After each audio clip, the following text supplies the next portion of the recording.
Hey, my name is Alison Stapleton from the Contextual Behavioural Science Lab at University College Dublin, and I'm self-funded. Your loss. My PhD research focuses on rule governed behaviour in accordance with relational frame theory, which is just a fancy way of saying I'm looking at rule following, specifically child and adolescent rule following. I'm doing work on how we conceptualise rules on a theoretical level, how they look in vivo, so qualitative interviews, and how we can reduce problematic rule following via interventions. Why does my research matter? On many levels, rules are great, they're an efficient way to navigate the world, and a lot of times we want people to learn from following rules rather than their direct experience. So for example, you don't really want a child testing the rule, look both ways before you cross the street. But rule following is a double-edged sword. So yes, you can bypass trial and error, but it can disconnect you from your direct experience, and then you can become insensitive to changes in the environment that aren't specified in the rule, and you can get stuck then following a rule that's no longer useful for you. And this can be really dangerous and problematic depending on what the rule is. So it's really important that we have a coherent theoretical framework through which to view rule following and evidence-based interventions which can reduce problematic rule following, which is where I come in.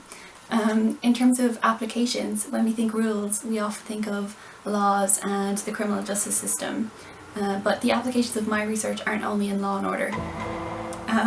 For example, one application that's really close to my heart is rule following in the context of education.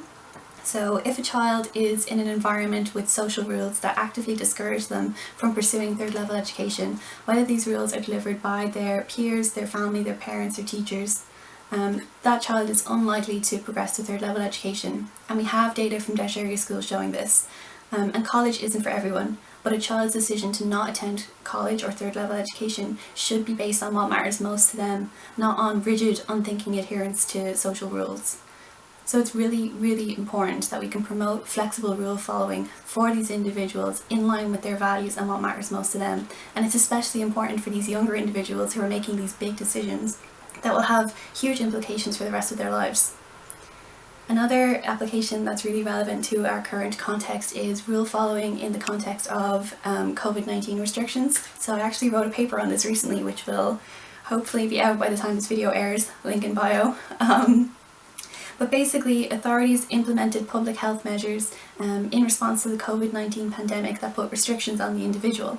And understanding how individuals responded to these new rules, particularly whether they were likely to follow them or break them, is extremely important if we are going to reduce the spread of COVID-19.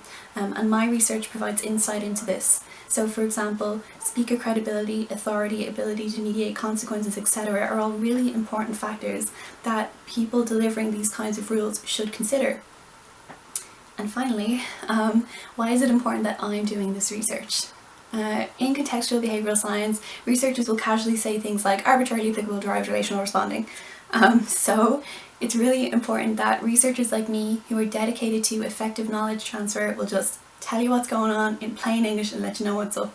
And really, I could have a whole TED talk on this, but I'll end by saying that my research has endless applications, from education to healthcare to voting to global warming to mental health to prejudice to self-stigma, etc.